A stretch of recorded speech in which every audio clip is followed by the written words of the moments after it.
sheet breaking it down, saying, quote, "This includes a 125% reciprocal tariff, a 20% tariff to address the fentanyl crisis, and Section 301 tariffs on specific goods between 7.5 and 100%. So it's not exactly new per se, but the fact sheet did point to new actions that the president has taken in the ongoing trade war. With notably, for example, him signing executive orders yesterday that launched an investigation into the national security risks posed by U.S. reliance on imported processed critical minerals and their derivative products. That meant to examine which parts of the U.S. supply chain are vulnerable to foreign market disruptions, give recommendations on how to bolster domestic production, and if any new tariffs need to be levied, they would fall into the reciprocal tariff rate. And the big thing that the administration is especially worried about is rare earth elements, with the fact sheet even pointing out processed critical minerals and their derivative products are key building blocks of our defense industrial base and integral to applications such as jet engines, missile guidance systems, advanced computing, radar systems, advanced optics, and secure communications equipment. And this is in addition to, the defense industry. Pretty much all modern tech, it relies on these materials at some point in its supply chain. I mean, it's one of the few things that many experts agree that the U.S. needs to get going ASAP, even if producing them here would be costly. And that especially because clearly the United States and China aren't getting along right now, and it just so happens that nearly all refinement and production of rare earth materials happens in China, as well as other key materials. So even though the U.S. has a lot of these minerals at home in the ground, such as one of the biggest known lithium deposits in California, we don't actually have a way to make it usable at home. And what you've already seen is China using this weak point in the trade war by banning the export of gallium, germanium, and antimony to the U.S. Not to mention banning a whole other group of materials and magnets from being exported at all. And much of this stuff, it's in production lines all across the globe. So even countries that the U.S. may be working on some kind of trade deal with, such as Japan, they're going to be heavily affected. And this is also a sign that China is switching up how it's engaging in this trade war. Because before, it was just matching U.S. tariffs with its own, but after things started getting to over 100%, they just laughed. And I mean that almost literally. They described Trump's policies as a joke, and the State Council Customs Tariff Commission then announced last week that they would actually be reducing tariffs on American goods from 125% to 84% in that quote, given that there is no longer any possibility of market acceptance for U.S. goods exported to China under the current tariff levels. If the U.S. side subsequently continues to impose tariffs on Chinese goods exported to the U.S., the Chinese side will pay no attention to it. Or in layman's terms, the tariffs are already so high that adding more isn't going to do anything. At the current level, Chinese people already aren't buying U.S. goods. And so if tariffs aren't the answer to fight back, the question becomes what is? And there we saw them banning exports, and other parts of China have followed that lead. With, for example, the Hong Kong Post announcing it was suspending mail services to the U.S. And notably, lots of companies use post services like that to send their goods to the United States, especially those that rely on the de minimis exemption. That rule that if a shipment is less than $800, it could essentially bypass tariffs. But starting May 2nd, that's going away, right? And all of these policy changes have also given Chinese President Xi Jinping leverage in positioning China as a new leader in free trade. Right? I mean, over the past few days, he's been visiting Vietnam and Malaysia, and during his visit, he signed some agreements with Vietnam that would strengthen their supply chains and open up Chinese markets to Vietnamese agricultural exports. And the deal between these two countries is kind of big. Like, as of late, they've been friendly, but that was not always the case, and the two even had a short war back in 1979 that caused issues between the two for decades. So with these agreements, we saw Xi saying in a statement, as beneficiaries of economic globalization, both China and Vietnam should strengthen strategic resolve, jointly oppose unilateral bullying acts, uphold the global free trade system, and keep global industry and supply chains stable. Though Trump had a very different view of the meeting, claiming that it was a way to figure out how to screw the United States of America. And the thing there is, if he feels like that about a single trade agreement between Vietnam and China, he's gonna get pissed when he hears about the plan for the Malaysia portion of the trip. Xi's expected to work out a deal between China and ASEAN, which is an association of countries in the region. With this also saying the General Secretary of the association saying, we will bring more tariffs down to zero in many cases and then expand to all the areas. So essentially, they're working out a free trade agreement. With this trip also notably a chance for Xi to portray China as a responsible superpower compared to the US, constantly shifting its policies. I will say, just to be clear here, that's not all Trump's fault. But yes, he has done decades worth of policy shifts in just a few months. But also, having new administrations often with opposite stances on issues every 4 years, it puts a strain on countries like China, which highly values stability. Granted, it's at the cost of democracy and rights. You can't argue against the consistency of it all. Also, what's kind of crazy about this whole situation is everything that we've talked about, it's just a handful of the developments going on in this trade war. Like, for example, there are also ways that Chinese producers are trying to offset how damaging the tariffs are. Because just a 35% tariff, that largely means that any margin a US producer would save by buying their goods, it's quickly eroded. So with that, we've seen factories themselves taking to social media to try and sell directly to US consumers, with many of them claiming to be where big name name brands make their products, right? So they can offer them to consumers directly for less and still make a buck themselves. Do you recognize this style, this brand? Of course you do. For the past more than 30 years, we have been the OEM factory for most of the luxury brands around the world. Gucci, Prada, Coach, Louis Vuitton, you name it. We will always be the best OEM factory for luxury brands. Why don't you just contact us and buy from us? You won't believe the prices we give you. With even household items being sold like this now, such as laundry pods. So to be clear here, I'm not saying that every single one of these videos is real and that is where the item is actually manufactured for every single brand that's being mentioned. But even that, I mean, that's just with talking about China. Elsewhere around the world, other countries are also making their own moves to target the US, with possibly one of the most impactful being the EU's plan to tariff things other than physical goods. Right? The reality is in the grand scheme of things, the US doesn't actually produce a lot of physical items outside of high-tech things. And instead, much of the economy, it revolves around services and software, such as things like Microsoft Windows and other various cloud services that Google offers, all of which the EU is exploring how to tariff. And that specifically could dramatically affect one of the few areas that the US has a massive trade surplus, especially if other countries follow suit. But we'll have to wait to see what happens there, because the EU and US are supposed to discuss tariffs pretty soon here, although European officials aren't hopeful. But hey, this is constantly evolving, or better put, the ground is constantly shifting, so we have no idea how things are ultimately going to play out. Though if things stay on this trend, it does seem like many things are going to be more expensive pretty soon, and experts are increasingly predicting that we're heading towards a recession. And then we'll get to more news you need to know in just a moment. But look, the truth is, personal details like your full name, address, your phone number, they're being sold by data brokers without you even knowing it. And I mean, it's scary how much information they're able to collect and sell, putting you at risk. Or behind every click and search is a massive data industry that most of us don't even realize. And this is, you actually have the legal right to tell these companies to delete your stuff, but I mean, doing it yourself, it could literally take you years. And that is exactly why I started using today's sponsor, Incogni. Right? They do all the heavy lifting by finding, then reaching out to these sketchy data brokers, demanding they remove your personal data, and handling all their BS excuses and objections. And data brokers, they're not just collecting basic contact information, they are tracking shopping habits, search history, medical interests, even data on your family. I mean, it's a small example, but when researching our last vacation, I was suddenly flooded with credit card offers for travel rewards. With Incogni doing the heavy lifting, I've had my data cleared from hundreds of brokers, saving me countless hours of frustration, and the peace of mind,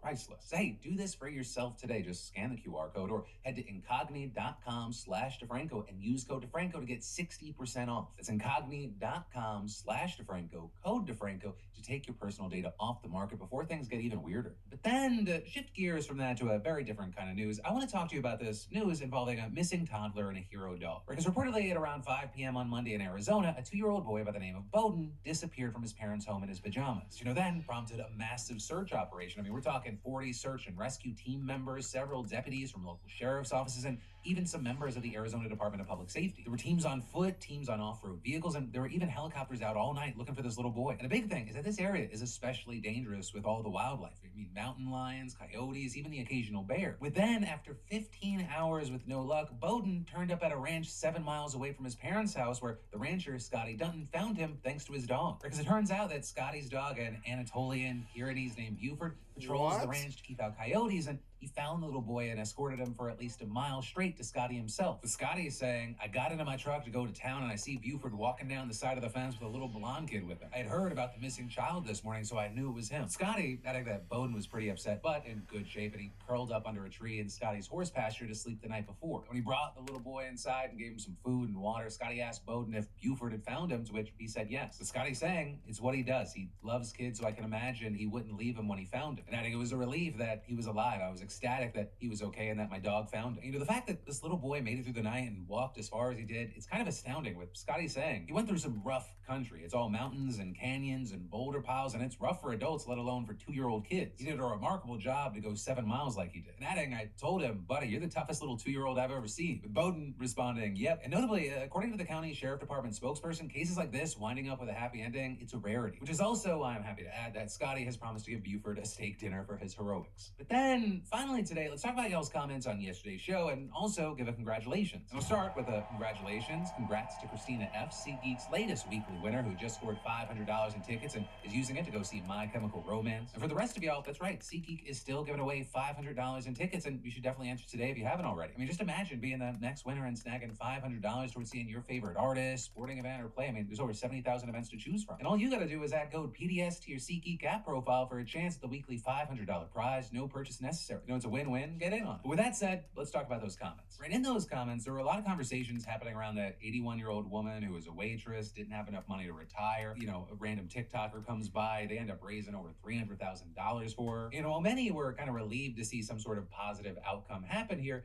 you also had most just kind of horrified by the fact that it needed to happen in the first place. Or with Kathleen Mowry, for example, saying, it's so dystopian to me that instead of us paying more taxes or reforming the social security system, people have to use GoFundMe to let an 80-plus-year-old retire. Others saying the feel-good story of the day is actually soul-crushing, saying what's wrong with the country when a woman working her whole life still cannot retire at 81, devastating. And others adding, the fact that an 81-year-old has to keep on working until they die while Trump spends $26 million on golfing so far in his second term makes me want to cry. With this, I will say this is where I have a hard time with.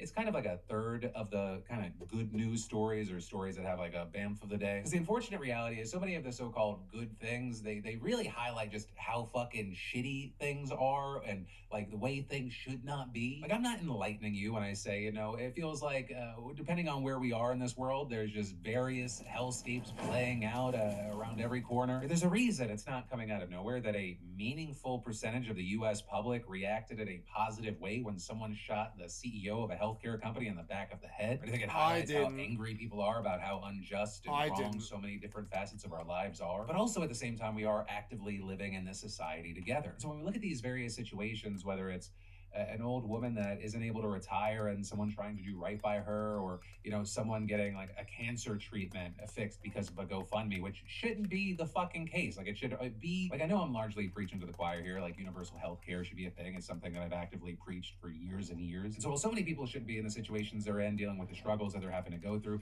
it does give me a little inkling of hope. We get to see people coming together to help a stranger. But then at the same time, it's complicated because I feel this horrible feeling in my stomach because I'm like, this shouldn't have even been a problem. So we often find ourselves in the situation where this is kind of the more popular mainstream way to talk about it, where at the same time we are talking about and preaching that there shouldn't be a fucking baby crusher machine, highlighting when all the anti-baby crusher machine people pitch in together to make sure a baby didn't get crushed. And maybe you could tell from me talking about it, it's all just an emotional clusterfuck, and so much of it, I mean, it's not that simple, but so much of it gets tied into the fact that billionaires shouldn't exist. I know, what a Bill hates success. I should be rooting for the billionaires because who knows, maybe it could be me. Or a good amount of wealth I couldn't spend in a million lifetimes while people fight for table scraps and I use my money to, I don't know, impregnate a random internet girl at $15 million a pop or send Katy Perry to space. But no, I'm being a little bit extra. The real war that's playing out there are the haves and the have-nots. And many of those who have hoarded wealth and power, they've just done a fantastic job in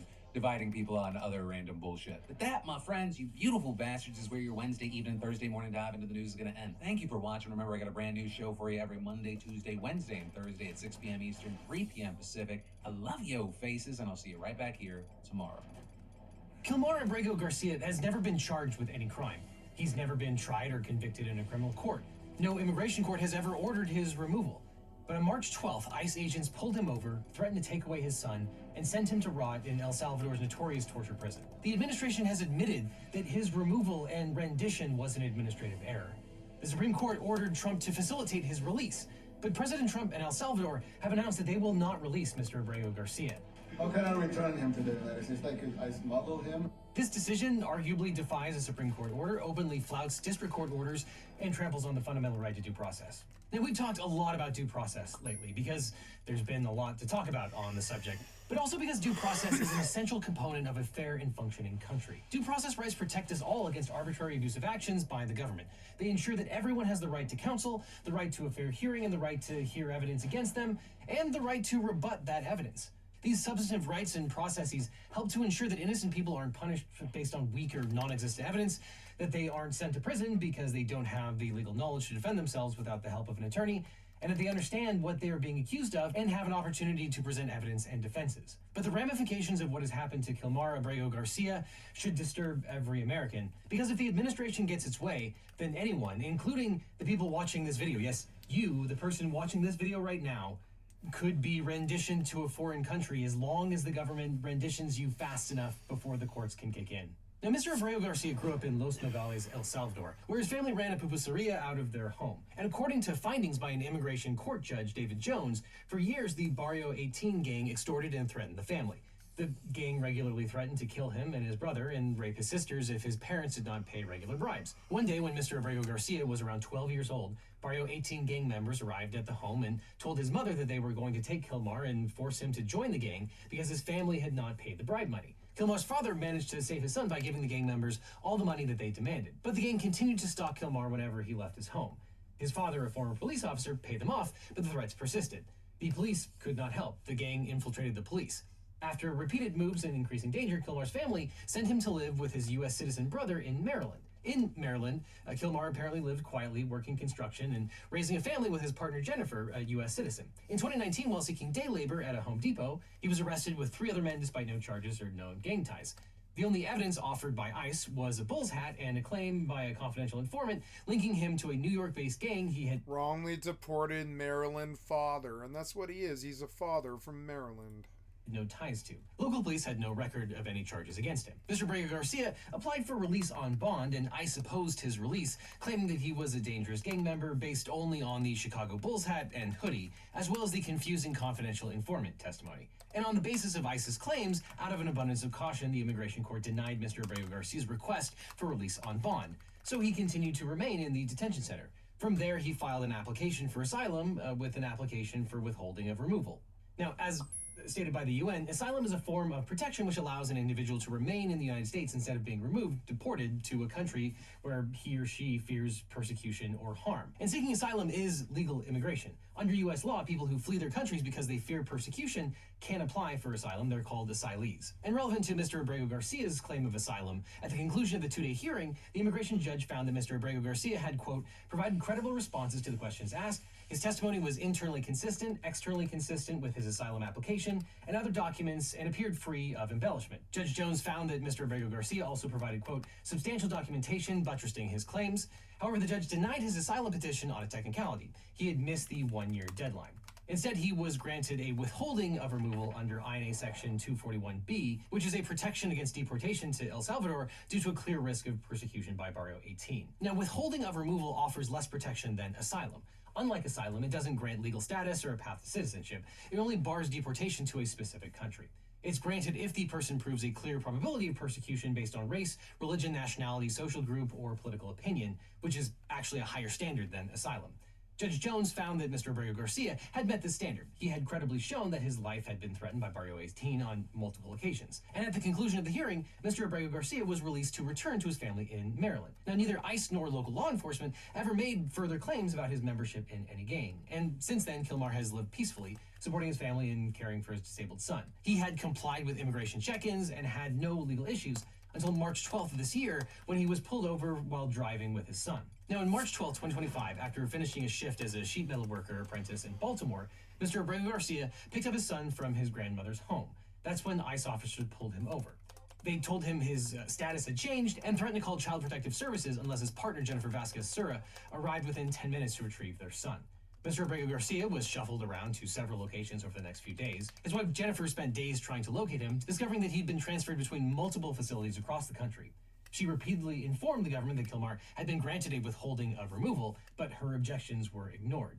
So Ms. Vasquez-Sura had no idea where her husband was until her brother-in-law sent a news report about the people who had been sent to El Salvador's torture prison by President Trump. That article contained a picture of a man who had a tattoo and scars that matched Mr. Abrego Garcia's.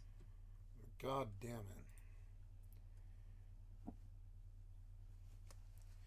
Okay, I need something to eat, so I'm going to get my breakfast, which is a frozen fruit drink.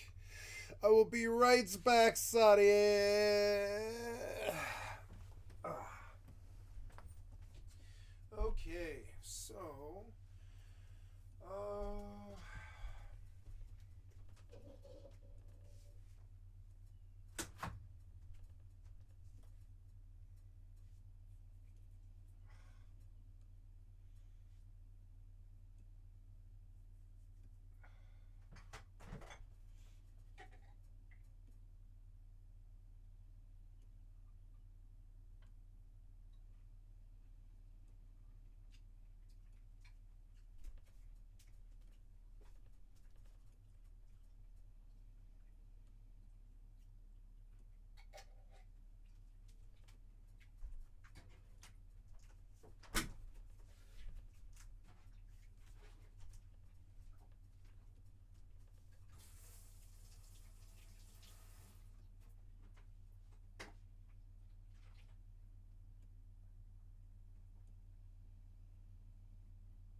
More news media photos confirmed that he was indeed being held in El Salvador's terrorism confinement center, despite the fact that he had a valid withholding of removal, and despite the fact that he was never given a hearing or was ever formally charged with any wrongdoing. No Now, hearing. with that knowledge, Ms. Vasquez-Sura filed a suit on behalf of her husband, herself, and their 5-year-old son in the United States District Court for the District of Maryland. Now, in their complaint, the plaintiffs allege that by sending Mr. Abrego Garcia to the Terrorism Confinement Center, or CCOT, without any kind of hearing, the Trump administration had violated the INA provisions governing withholding of removal orders, the Administrative Procedure Act's prohibition against arbitrary and capricious government actions, and the Fifth Amendment's guarantee of due process. Mr. Abrego Garcia also filed a habeas corpus petition, arguing that the Salvadoran government was detaining him at the express direction of the Trump administration. And if you've been following along with all the Supreme Court antics involving the JGG plaintiffs, previously in Judge Boasberg's courtroom, then you know that a habeas petition was an incredibly important thing for them to file. We'll talk more about that in a second.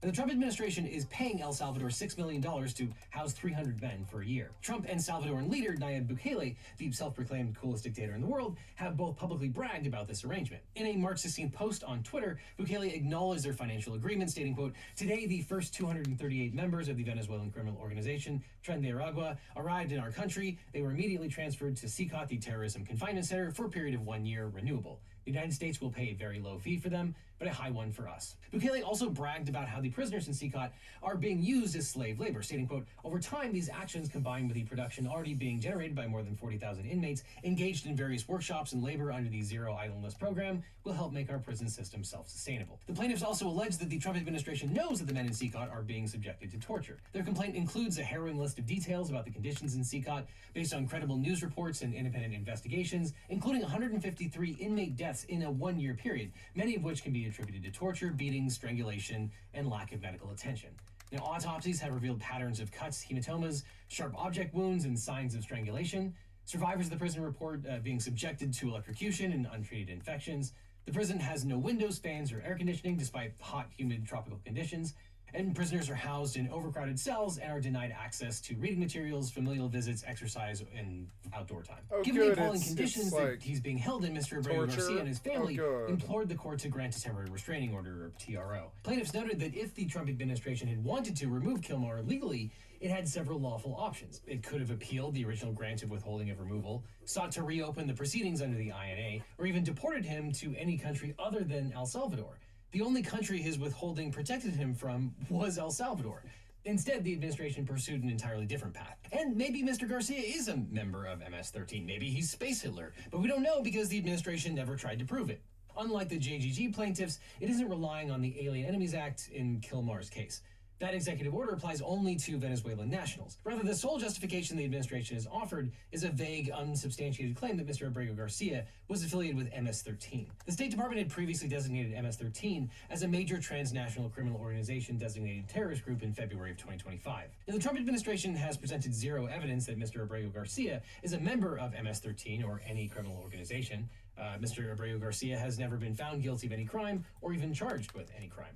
But in response to the plaintiff's motion for TRO, the Trump administration actually admitted that, quote, although ICE was aware of his protection from removal to El Salvador, Abrego Garcia was removed to El Salvador because of an administrative error. The government's declaration by Robert Sina, acting field office director for enforcement and removal operations at ICE, affirmed this, stating, quote, through administrative error, Abrego Garcia was removed from the United States to El Salvador. This was an oversight. Now, despite this admission, the administration went on to claim that the Maryland court cannot offer Mr. Abrego Garcia any relief. The administration argued that Mr. Abrego Garcia's case must be brought as a habeas corpus claim, which can only be heard by a court with jurisdiction over the detainee's custodian. And they argued that since he was already deported to El Salvador when the suit was filed, no U.S. court has jurisdiction. The Trump administration also asserted that the plaintiffs lack standing because the court can't compel El Salvador to act. Now, Maryland Federal District Judge Paula Zenas was understandably skeptical of all the administration's claims. She rejected the administration's evidence-less claims that Mr. Abrego Garcia is an MS-13 gang member, stating, quote, when someone is accused of membership in such a violent and predatory organization, it comes in the form of an indictment, complaint, or criminal proceeding that has a robust process. And at the hearing, she said, quote, all this points to a functional control, and that if the United States as a contracted party can have the functional control of the placement, the wrongful placement, they certainly have the functional control of the return. So on April 4th, the judge granted a preliminary injunction ordering the Trump administration to, quote, facilitate and effectuate the return of plaintiff Kilmar Armando Abrego Garcia to the United States by no later than 11:59 p.m. on Monday, April 7, 2025. White House Deputy Chief of Staff Stephen Miller responded to the news about Judge Dennis's ruling on Twitter saying, quote, Marxist judge now thinks she's president of El Salvador. Bukele posted on Twitter with his usual level of gravitas and maturity, and White House Press Secretary Caroline Leavitt issued a statement that, quote, we suggest the judge contact President Bukele because we are unaware of the judge having jurisdiction or authority over the country of El Salvador. And so the administration immediately and predictably appealed Judge Dennis's order, begging the Court of Appeals of the Fourth Circuit to please allow them to send people to the gulag immediately with no questions asked. And predictably, all three judges in the Court of Appeals were unconvinced by the administration's arguments. Judge Thacker, an Obama appointee, wrote the opinion of the court saying that, quote, the United States government has no legal authority to snatch a person who is lawfully present in the United States off the street and remove him from the country without due process. The government's contention otherwise, and its argument that the federal courts are powerless to intervene, are unconscionable. She also noted the government, quote, screwed up and must, quote, clean up the mess it has made. And so the Trump administration asked the Supreme Court to vacate the district court's ruling. And on April 7th, the Supreme Court granted a temporary stay, pausing Mr. Abrego Garcia's return while it considered whether Judge Dennis's order should be vacated. The court allowed the district court's temporary restraining order to expire, which is how the Trump administration got out of the whole JGG debacle where Judge Boasberg had ordered them to turn the planes around, which is not a great pattern. And finally, on April 10th, the Supreme Court unanimously ruled against the Trump administration's motion to vacate Judge Dennis's order. And this decision by the Supreme Court is a complete mixed bag. But all 9 justices, including 6 Republican appointees, 3 of whom were appointed by Trump, found that the lower court's order to facilitate the return of Mr. Abrego Garcia should stand.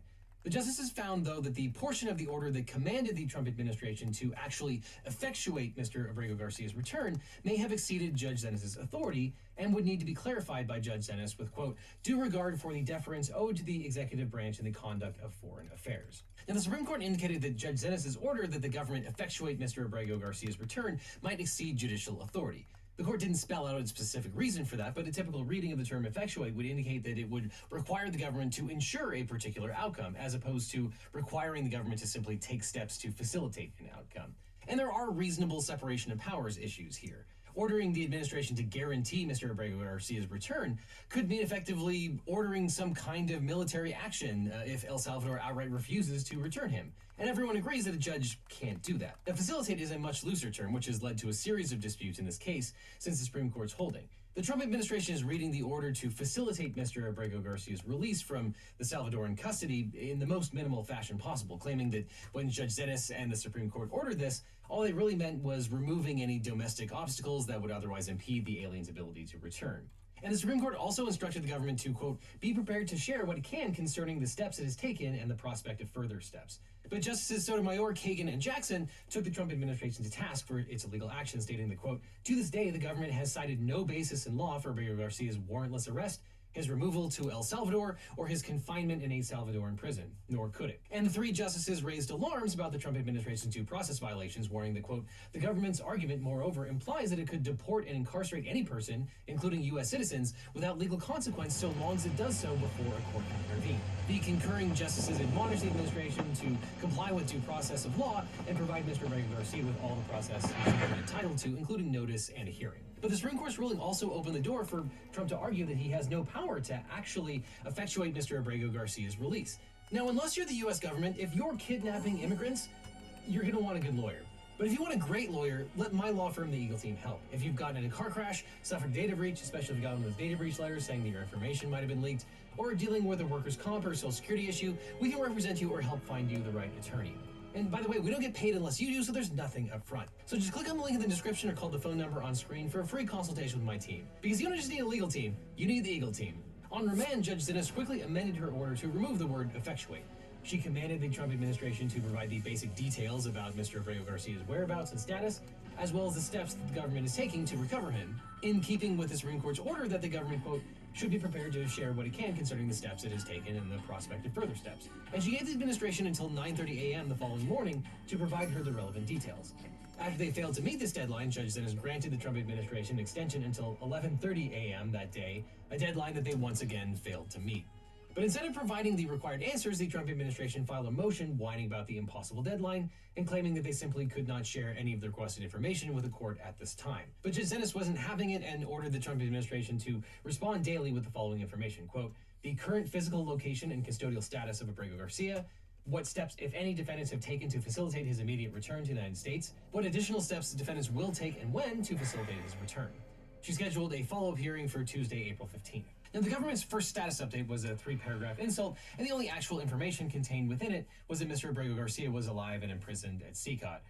One wonky thing is that when you file a status report like this, it must be backed up by a declaration, which is a written statement that's made under oath. This particular statement is about as wishy-washy as you can get. It was filed by a member of the Department of State, and it says, quote, "It is my understanding, based on official reporting from our embassy in San Salvador, that Abrego Garcia is currently being held in the Terrorism Confinement Center in El Salvador. He's alive and secure in that facility. He is detained pursuant to the Sovereign Domestic Authority of El Salvador." Now, to me, as a litigator, given the several layers of intermediation it might before be that over. person actually signed their name to something under oath, that sounds like someone who doesn't want to be held in contempt Or maybe I'm for just too actually late. making factual statements that may or may not be true. But notwithstanding, the next status update was even less substantive. The government representative simply stated, quote, "It is my understanding that the defendants have no updates for the court beyond what was provided yesterday." Again, this means the administration is simply deciding not to answer the court's questions. Must be Or that over. it's simply not taking steps to facilitate Abrego Garcia's return. Now, in light of this non-compliance, plaintiffs filed a motion with the court requesting additional relief, including expedited discovery against the Trump administration and a potential contempt finding against the administration. The Trump administration responded, claiming that when the Supreme Court and Judge Sinis directed them to facilitate... You know, it's weird. When I first came here, I was ganked. And then I did get somebody yesterday. I got somebody who came to my door and fucked with me and tried to kill my horses inside my house. I did get somebody yesterday. Now, what's that over there? Oh, it's an animal. It's an animal. But, like, it has been mostly just, like, days of no problem. Like, no problem at all, you know?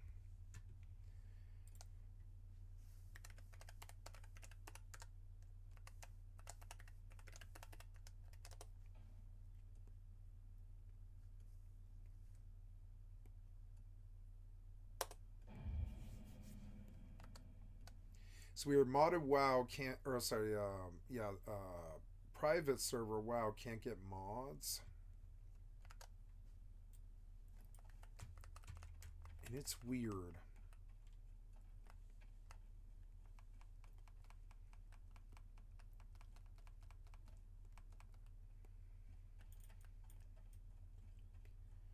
What the hell is all this?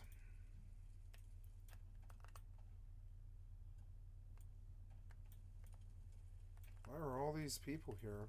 Is there something going on?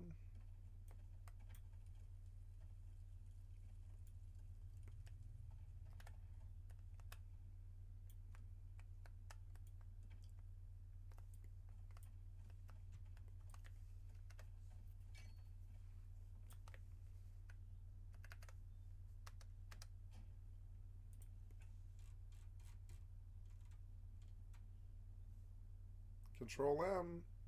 Oh, but yeah, the sound though.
party.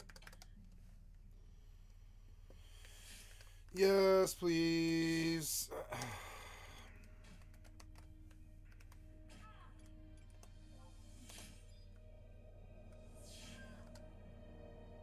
You're attacking. Attack.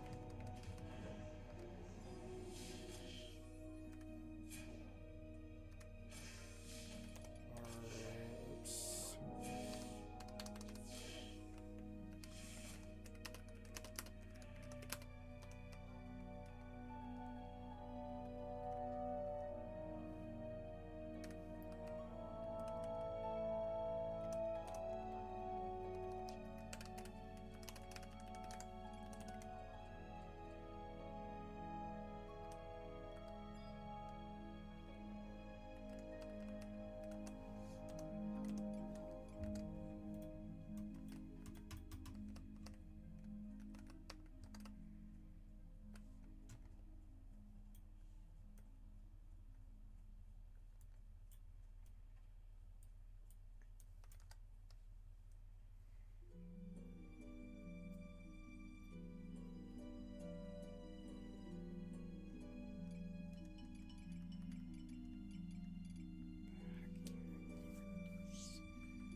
I set my belt off, but it was actually something I was using.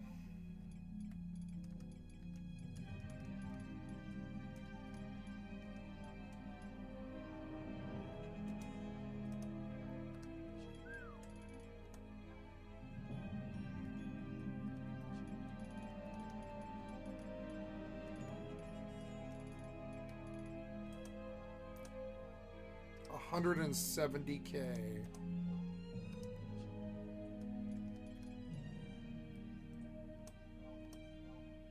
$340K.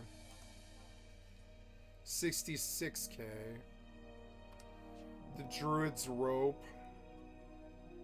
I don't know, it's not that bad. I'll take this one because it's like the least pricey thing.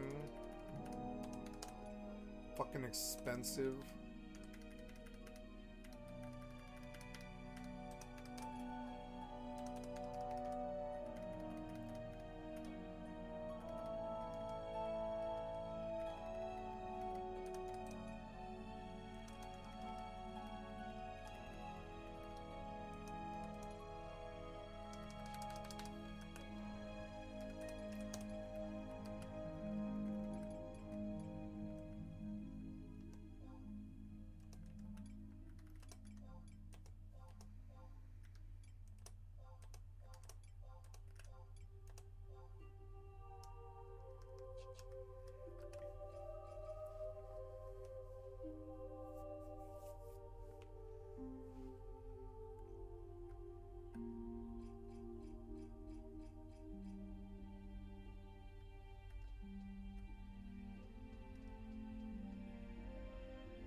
need ginger cookies. Or, well, wizard cookies, really.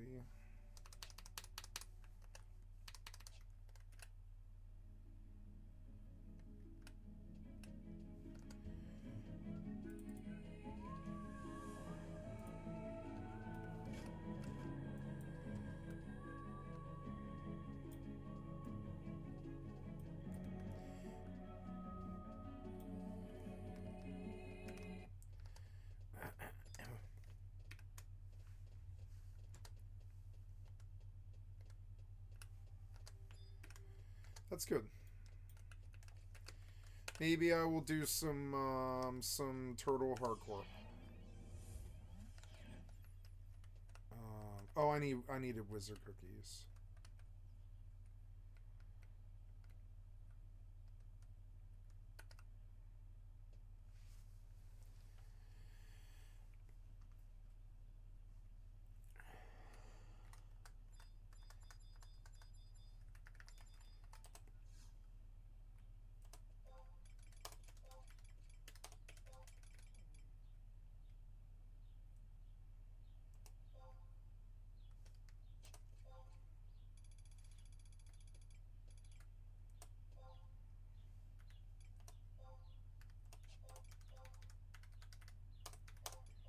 There goes some of my money.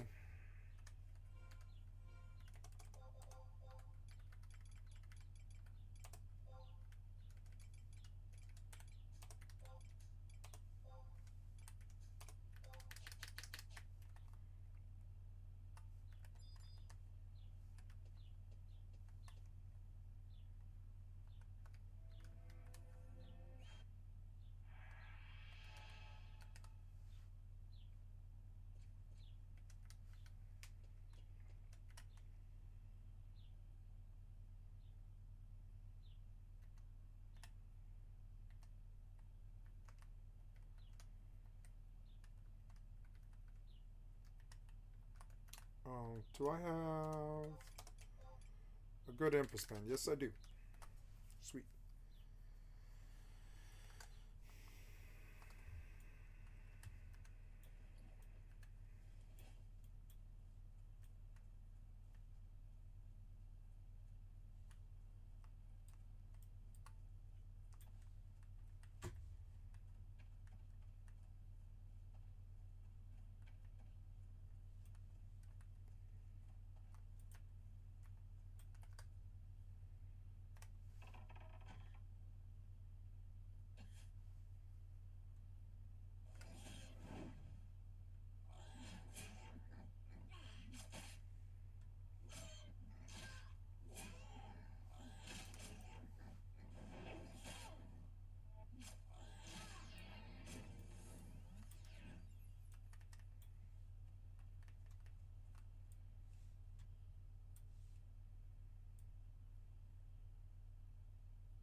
Maybe I should buy some charisma rings. They might be like, oh, sorry, mind rings.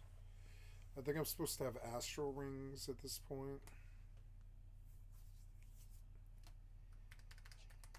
I don't know. How much are master astral rings? Maybe I should just replace my astral rings because I think both characters need them. Fucking annoying, expensive. Astral rings are low. Yeah, how much are astral rings? They're 80k. That would like break me, I think. Yeah, I mean that kind of breaks me, but maybe I should buy it. I don't know. Let's look at rings.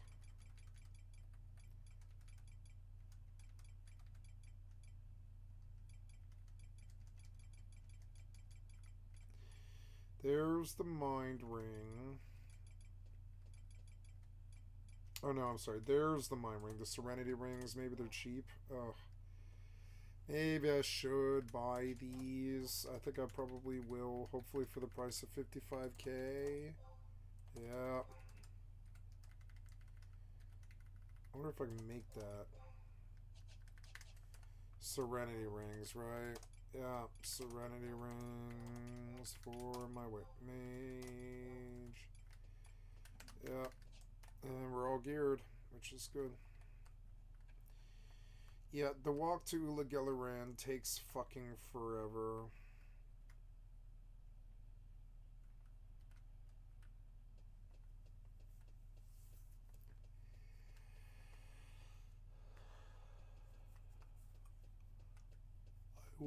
I will park by.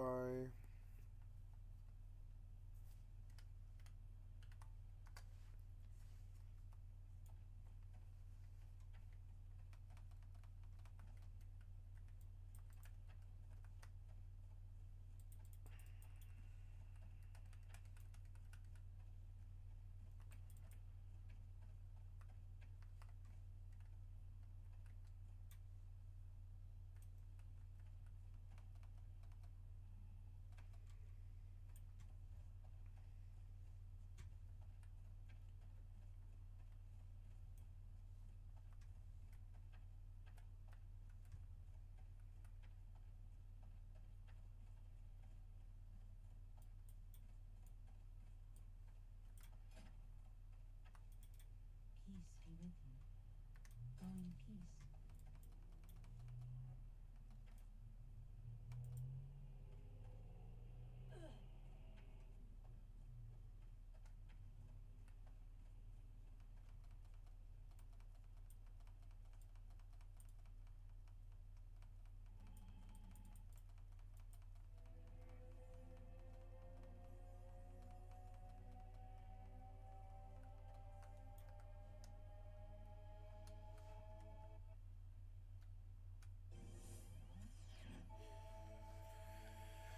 I didn't make my breakfast. All I had was like olives. I suppose I will make my breakfast. So,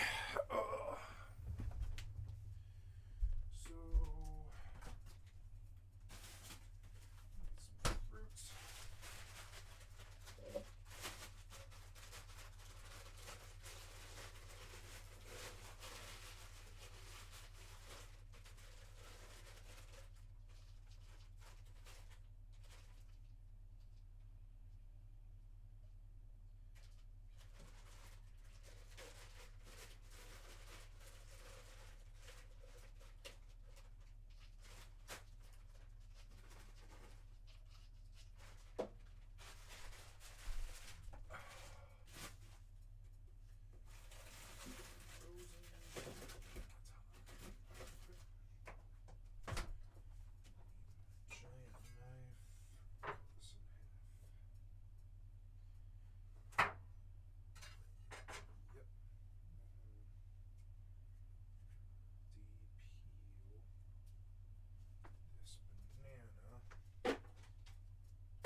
this thing, I want where I can get to it. Right here, I think. Then, what do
we do?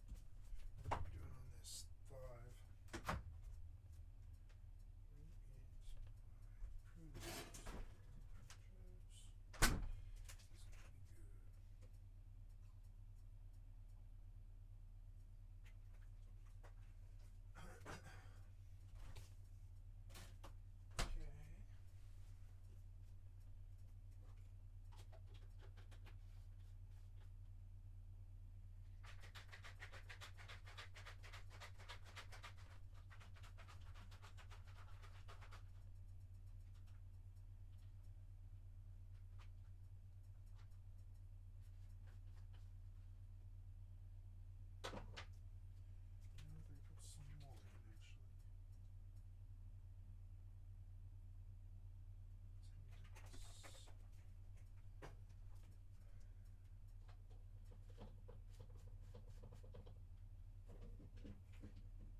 Oh, yeah.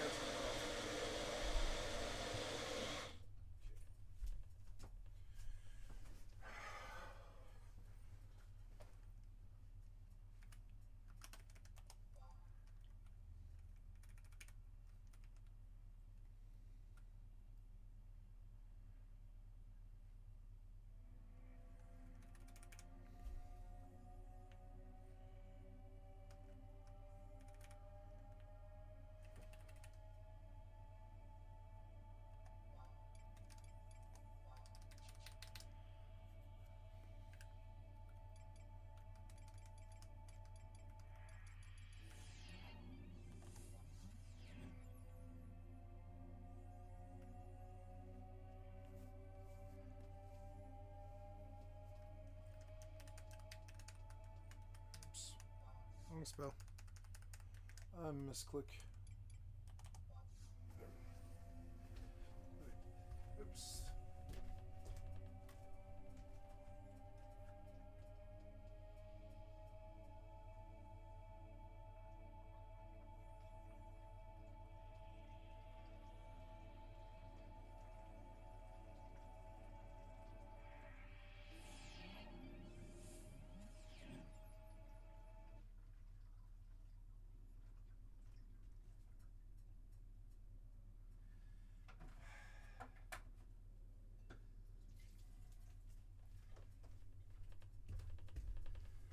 Okay.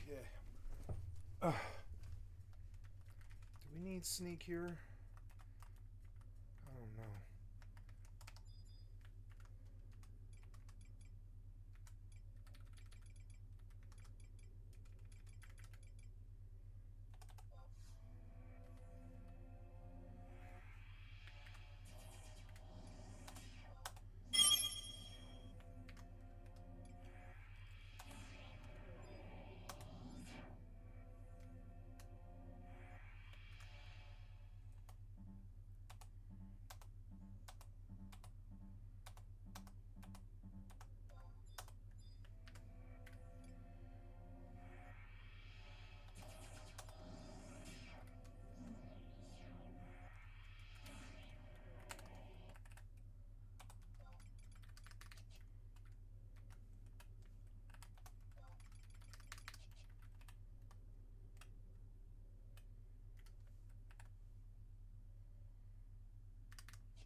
Gotta get my breakfast here while I run forward. Okay. I got a Ulagellaran range party on my white mage, so I'm going to Ulagellaran range, which is good. I'm looking forward to a 6-man party. Should be Zoppity. Now...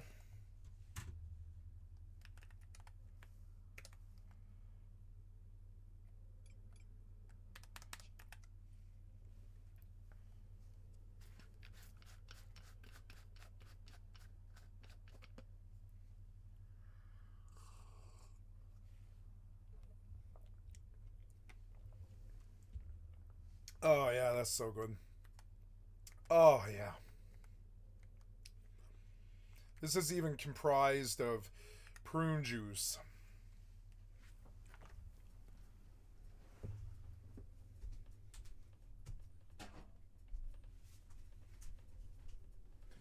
But it's still amazing. It's so good. Oh. Bananas and blueberries and blackberry, frozen banana, blueberry, blackberry, they're all frozen with what's it called? Oh, my sneak is gonna wear.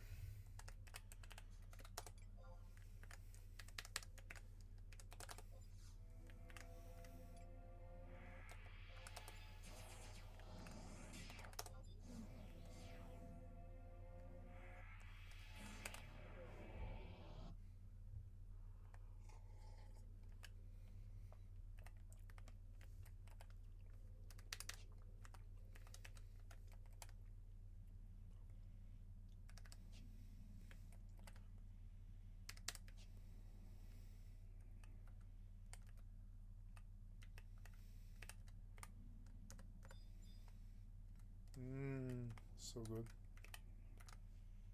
Aftertaste is really good.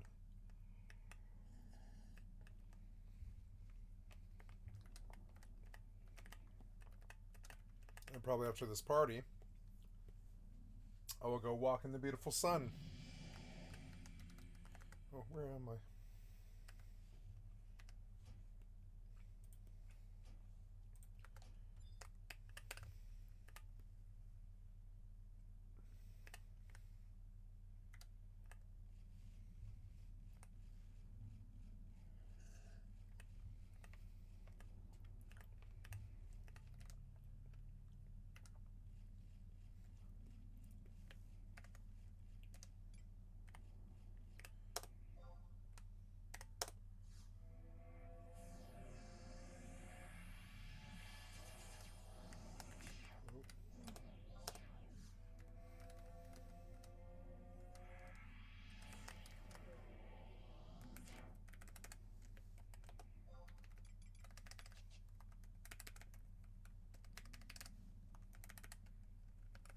Okay.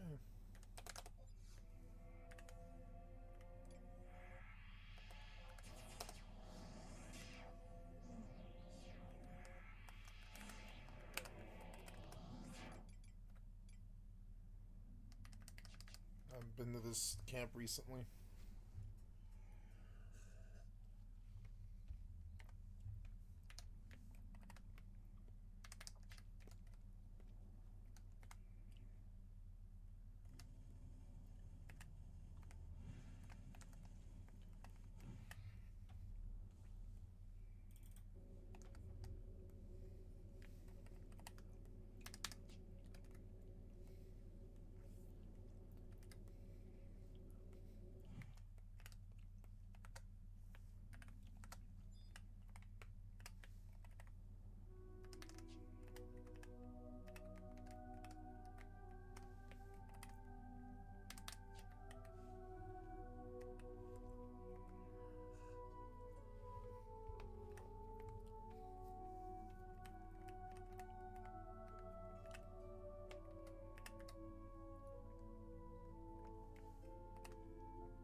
Gonna be where I should pop my door. It's a beautiful sunny day. Can't wait to get out there.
Ooh, we have a bard.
War monk. War is Roku gun.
Oh, Paralina, paralyzed, sorry.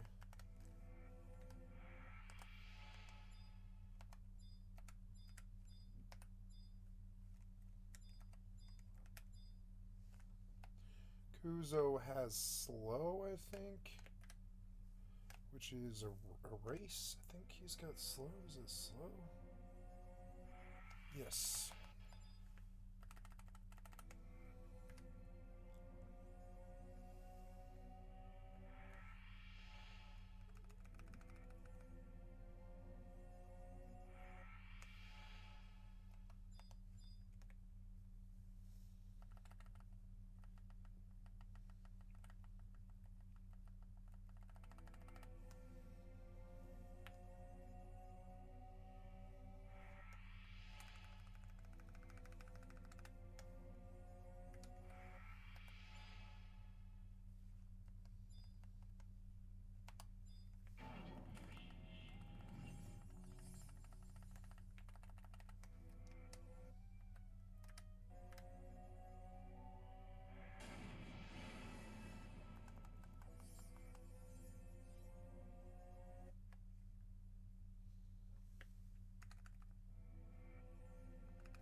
I love healing. I'm happy that we have a bard. I want to turn on something else.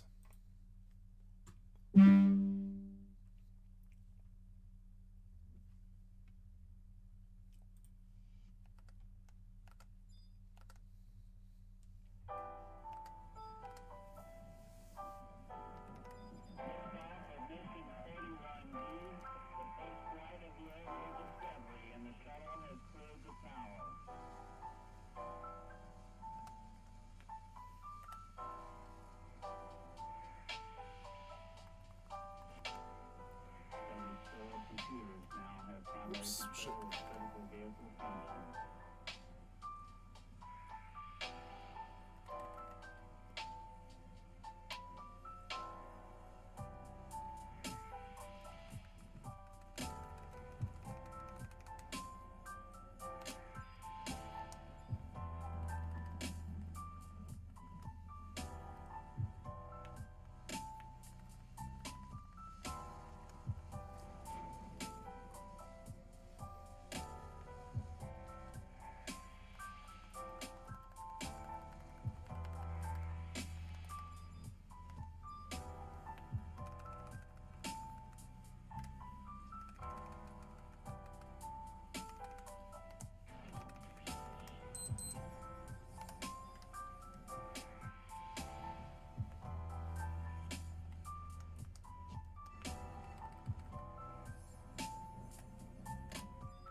I love healing.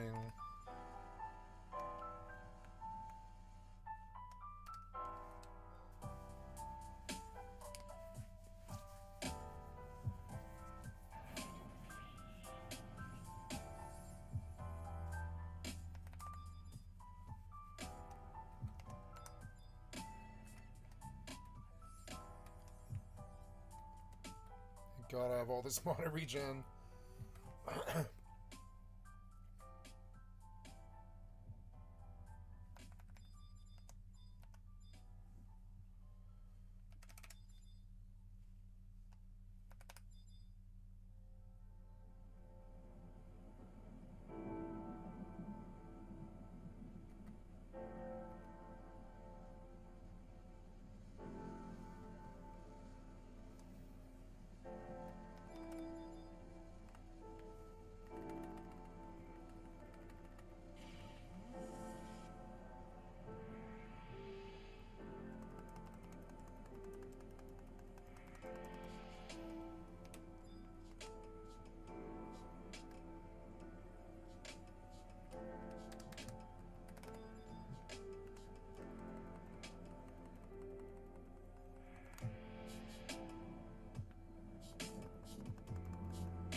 Man,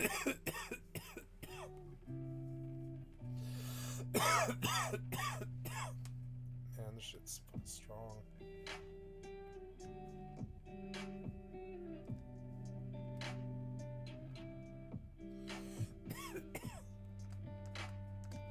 Oh yeah. I have 4,000 wood, I should probably put that away.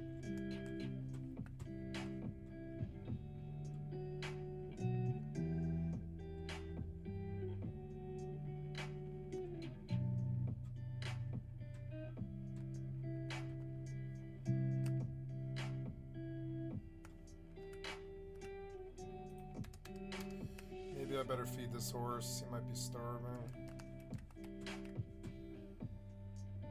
I love Mortal, I can just live here for years.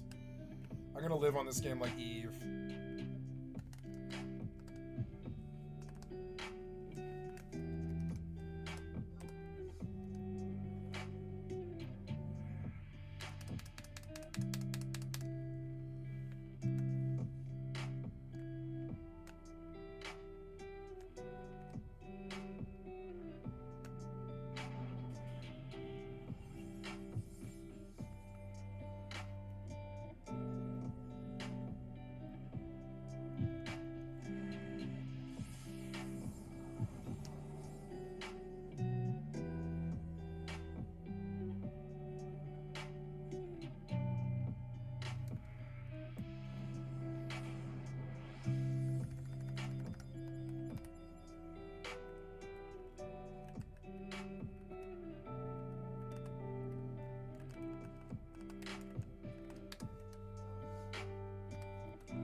I love healing. I missed it. Real healing. Not bullshit ass WoW healing. That has to do with like memorizing what the boss does. I don't care about that.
I haven't had time to run my ring.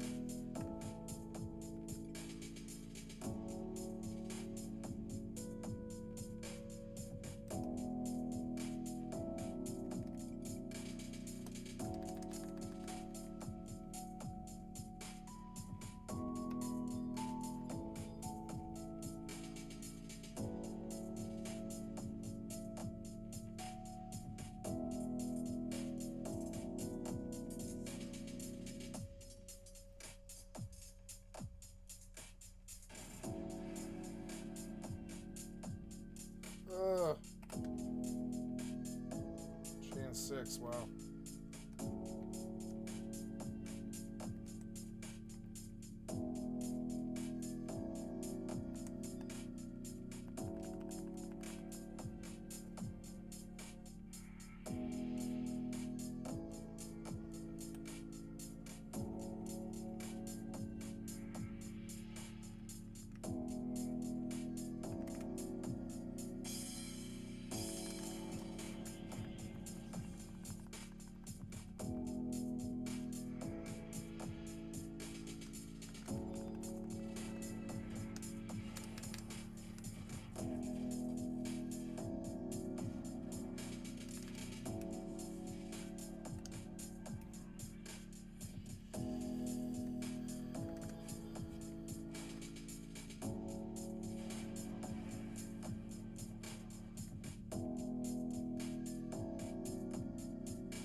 like doing it every time. Doesn't make any sense.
Oh, but he keeps standing up.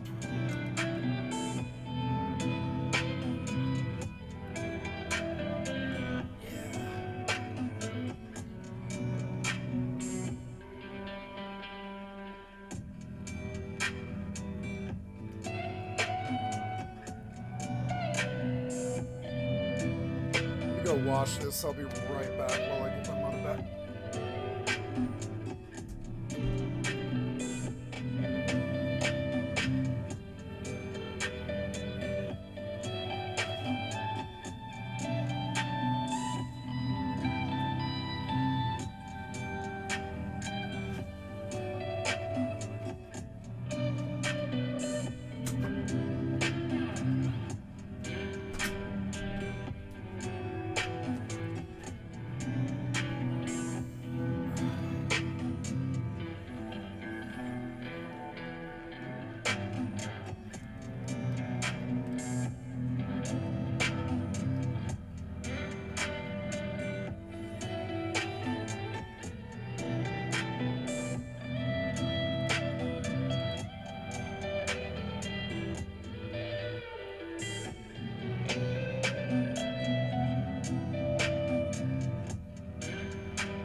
I like this song.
Welcome home, Columbia. Beautiful, beautiful.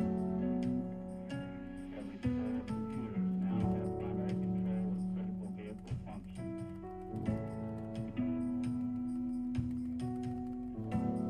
Liftoff of Mission 41B, the first flight of lunar discovery, and the shuttle has gone to power.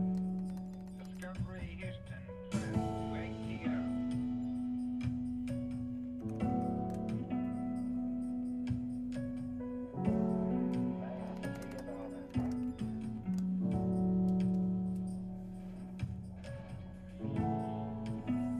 Beautiful, beautiful.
Oh yeah, my lossless.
stood me up for some reason.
Something stood me up. What the hell is that?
pop my door.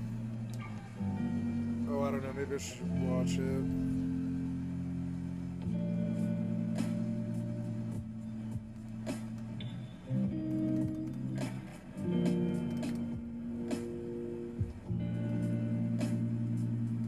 I'm gonna pop my door while he does this.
up. Stop standing up.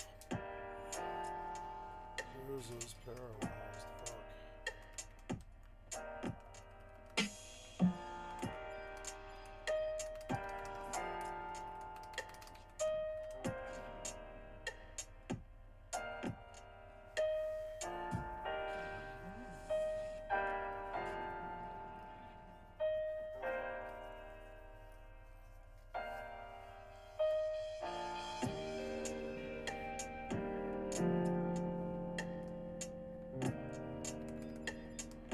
Fuck. Roger, 0J, I feel fine.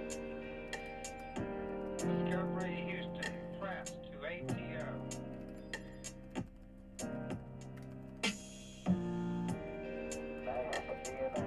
Ah.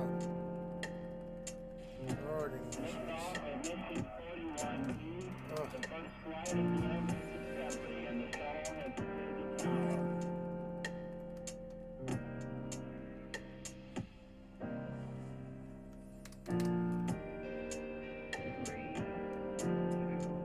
Fuck. 100.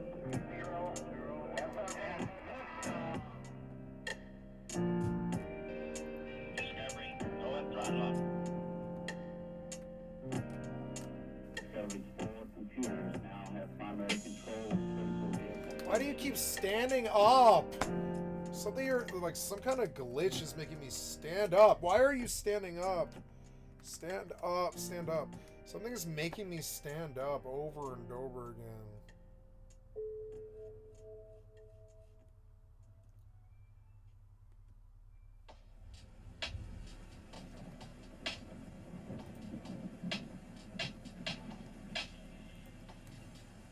Ah.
Oh, why are you standing up?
computers now have primary control of critical vehicle functions.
Why do you keep standing up, motherfucker? You keep standing up.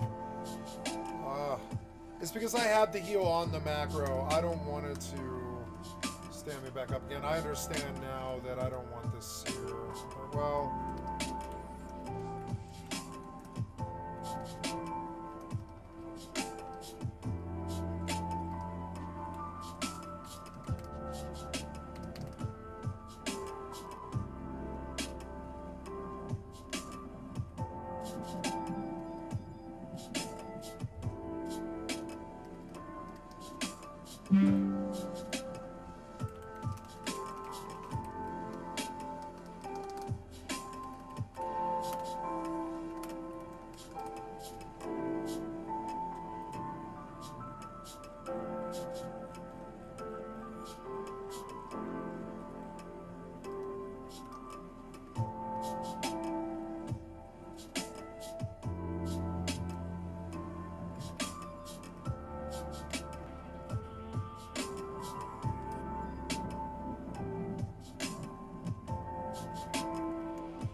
Oops.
It also interrupts spells. I'm just gonna tell myself, oh.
this party went on for a while.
Oh, there is a heal on. There is a heal on. There.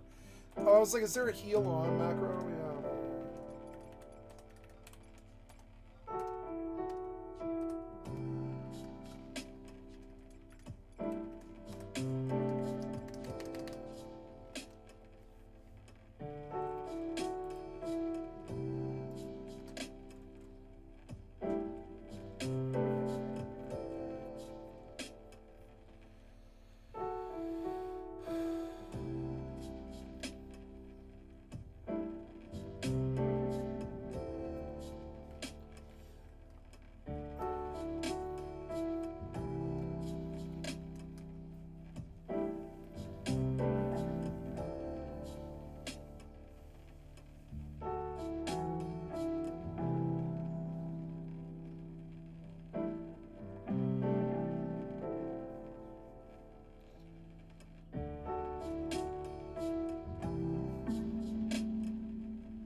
Ooh, it's a beautiful day. Can't wait to get out there and walk.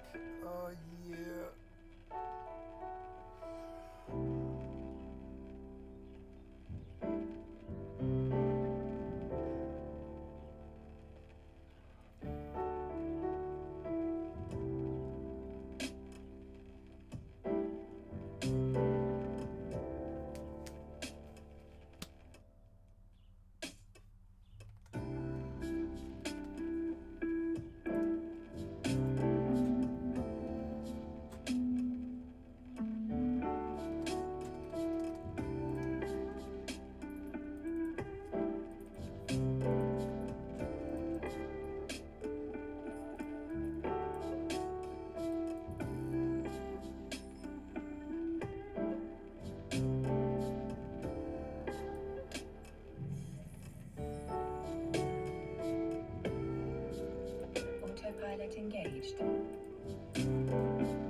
active.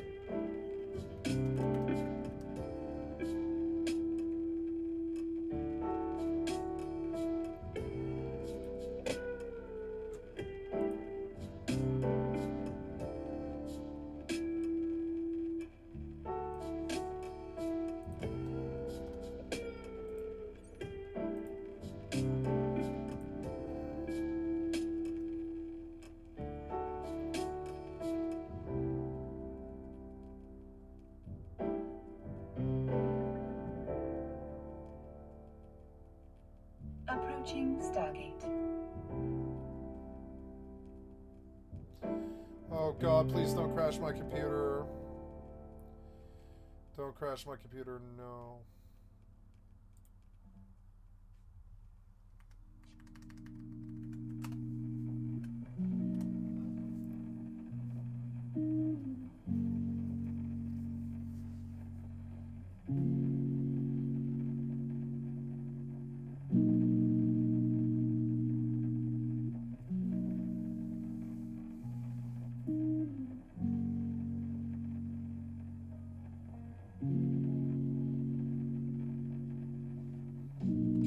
Oh good, you didn't crash me, thank God.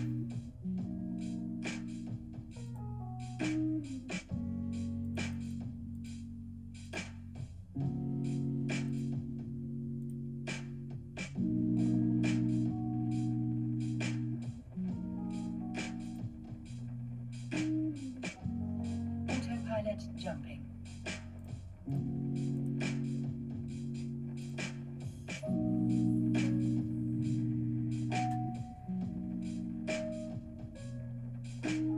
Warping to Stargate.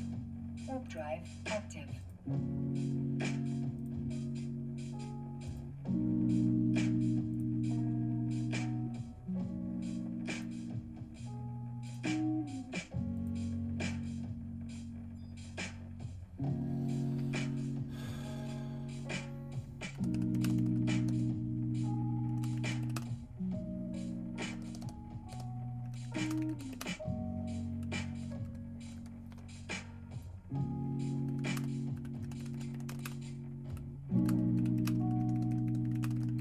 Approaching Stargate.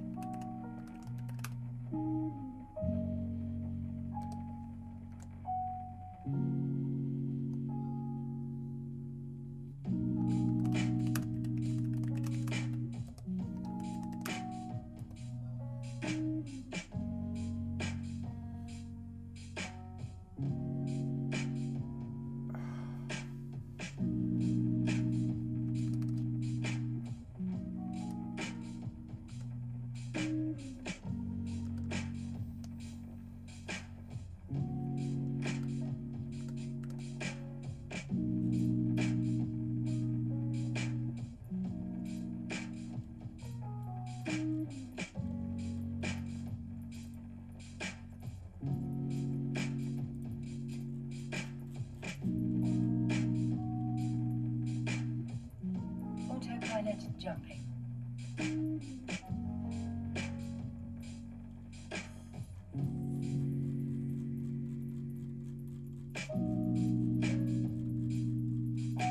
Warping to Stargate. Warp drive active.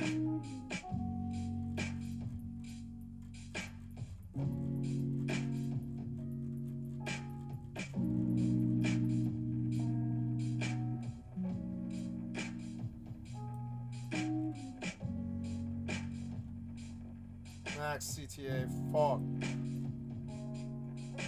I missed this one.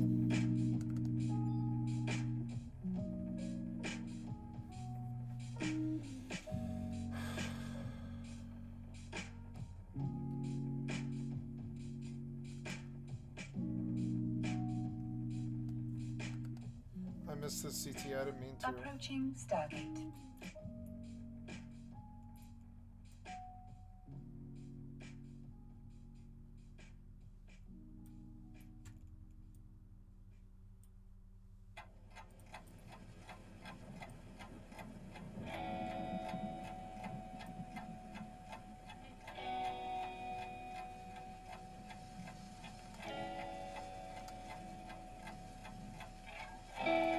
Autopilot jumping. Autopilot disabled.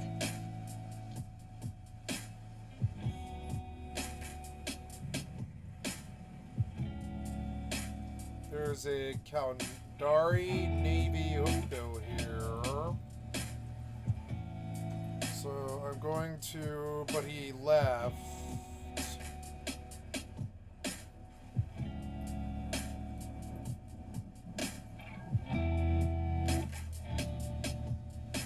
Align, micro warp drive, cloak, uncloak.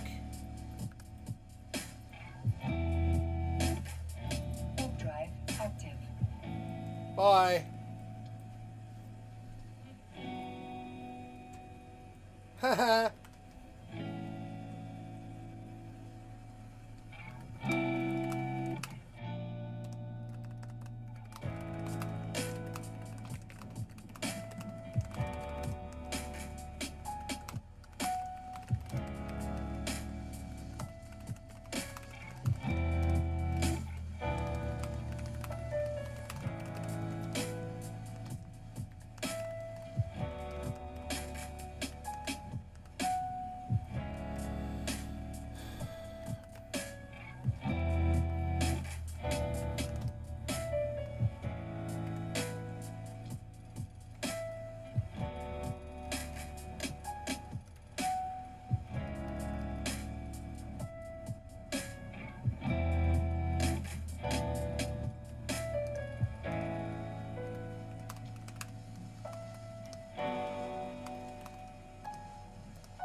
Okay, party ended. And I wish to get out in this sun. Let's stop this music here. Okay, guys, I am going to go walk in this beautiful sun because it's a wonderful day. It's like, 75 degrees out there or something. I'm going to get out in the sun and I'm going to enjoy it, get me some tan and some exercise and stuff. I will be back here. It's 1:15. I'll be back here at about 3:30, somewhere around there. And that's all I have for you. And I love you guys. Thank you. And so I'll be back here at 3:15 for the rest of the evening, but I am going to go exercise. I'm going to pause the video here and Hi guys, so I am back and I'm sorry. I had to go do a whole bunch of errands for 3 hours after I went walking or whatever, 2.5 hours. And so I am going to close this video here, and I'm going to do some drinking tonight, and I'm going to do some games and some music, and I can't do the music on the YouTube, so I'm going to stop this video here. I'm sorry, we only made it about 7 hours and 40 minutes, which is a lot less than I normally do. But I will be keeping the stream going. Not that that will matter to the video. I'm just explaining what happened for the future generations if anybody ever watches this. I love you guys. See you later. Bye. Oh, no, wait. I will leave with my station identification here. I'm terribly sorry. There we go. I am Skycatlive. I'm a full-time variety gamer all day, every day. Put me on in the background. Click on the cast face to donate. Come to the Twitch or the YouTube. Give me a like, sub, or a follow. I have thousands of videos on my YouTube channel, and these videos that I recorded today that are 8 hours long, I will place on my channel right now. Thank you so much for your time, guys. Oh, that's very bad. The gas did not light.